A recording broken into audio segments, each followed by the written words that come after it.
যুক্তরাষ্ট্র, মেক্সিকো, কানাডায় প্রথমবারের মতো অনুষ্ঠিত হতে যাওয়া ৪৮ দলের অংশগ্রহণে ফুটবল বিশ্বকাপ মাঠে গড়াতে আর কেবল এক মাসের মতো সময় বাকি।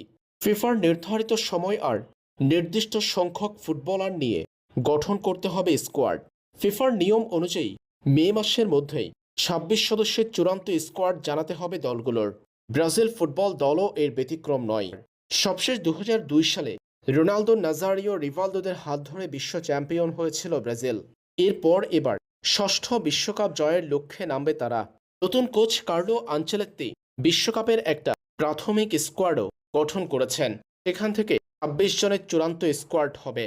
এদিকে জানা গেছে ব্রাজিলের ২৬ জনের চূড়ান্ত স্কোয়াডের জন্য কার্লো আনচেলত্তির হাতে আছে ৯ জন স্ট্রাইকার। আক্রমণ ভাগের ৯ ফুটবলারকে লড়াই করতে দেখা যাবে বিশ্বকাপ স্কোয়াডে জায়গা পাওয়ার জন্য। আর এখান থেকে অন্তত ৭ জন ফুটবলারকে বিশ্বকাপের ২৬ সদস্যের চূড়ান্ত স্কোয়াডে নেবেন কার্লো আনচেলত্তি। সম্প্রতি সময়ের পারফরম্যান্স আর কার্লো আনচেলত্তির ব্রাজিলের সম্প্রতি স্কোয়াডগুলো গঠনের উপর ভিত্তি করে এমন ৯ ফরওয়ার্ডের নাম উঠে এলো যারা ২০২৬ বিশ্বকাপে কার্লো আনচেলত্তির ২৬ সদস্যের চূড়ান্ত স্কোয়াডের অংশ হতে পারেন। ধারণা করা হচ্ছে এখান থেকে ৭ জনকে স্কোয়াডে রাখবেন তিনি।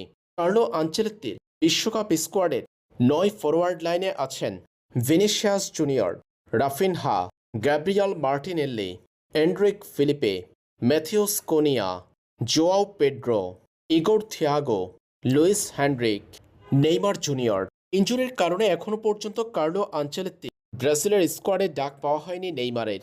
সম্প্রতি চোট কাটিয়ে ক্লাব সান্তোসের হয়ে দারুণ পারফরম্যান্স করেই যাচ্ছেন নেইমার। আনচেলত্তি আগেই টাইম ফ্রেম বেঁধে দিয়েছে নেইমারের জন্য। আগামী ১৮ মে ব্রাজিলের চূড়ান্ত স্কোয়াড ঘোষণা করবেন আনচেলত্তি। এই সময় পর্যন্ত নেইমার যদি ফিট থাকতে পারেন তবেই তাকে বিশ্বকাপ স্কোয়াডে অন্তর্ভুক্ত করবেন তিনি। সম্প্রতি সান্তোসের হয়ে যেভাবে পারফর্ম করছেন নেইমার, তাতে ধারণা করা হচ্ছে ব্রাজিলের বিশ্বকাপ স্কোয়াডে ডাক পেতে পারেন নেইমার জুনিয়র।